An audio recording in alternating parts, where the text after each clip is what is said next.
আসন যা সে হয় মা জননী।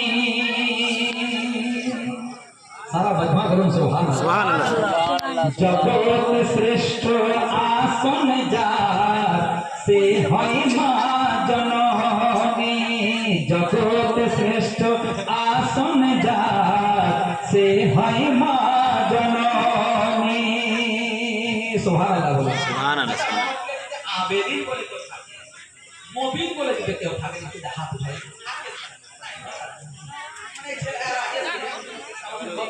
খুব ভালো। আচ্ছা যাই হোক, আমরা ভুলে গেছি আচ্ছা মাশাআল্লাহ। জগৎ শ্রেষ্ঠ আসন যা সে হয় মা জননী। দিও না কষ্ট আঘাত তারে, দিও না কষ্ট আঘাত তারে, ফেলো না চোখের পানি। বলুন সুবহানাল্লাহ। জগৎ শ্রেষ্ঠ আসন যা সে হয় মা জননী। মায়া মুনিয়ার দয়ার সাগর, জগৎ নাই যার তুলনা। মায়া কত তাহার ভিতর, ছেলের তরে দেখো না।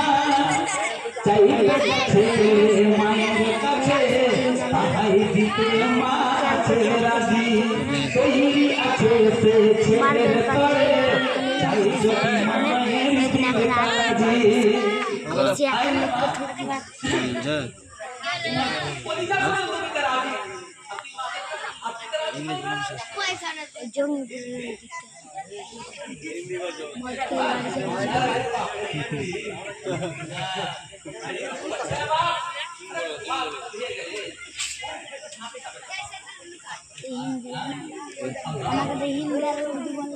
মায়া মুনিয়ার দয়ার সাগর, জগৎ নাই যার তুলনা।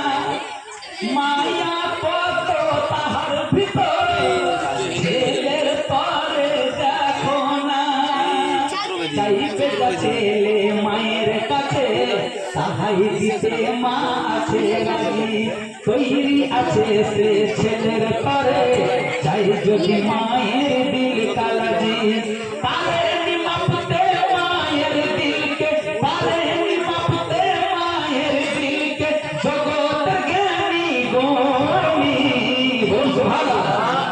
জগৎ শ্রেষ্ঠ আসন যা সে হয় মা জননী। জগৎ জগৎ শ্রেষ্ঠ আসন যা সে হয় মা জননী।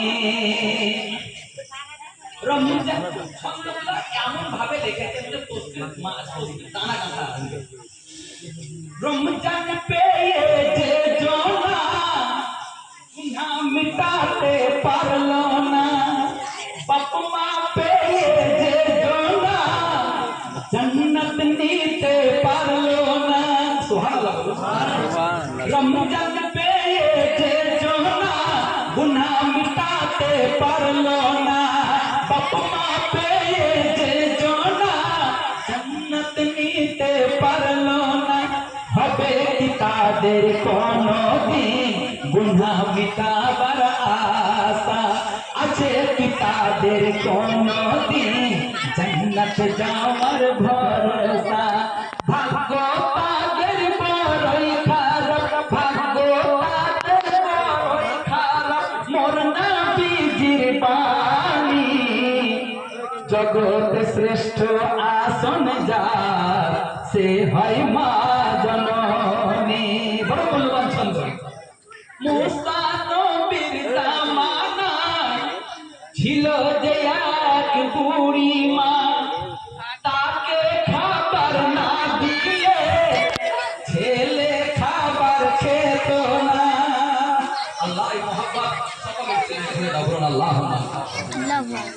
মাকে না খাবার খাইয়ে সন্তান কোনদিন খাবার খেত।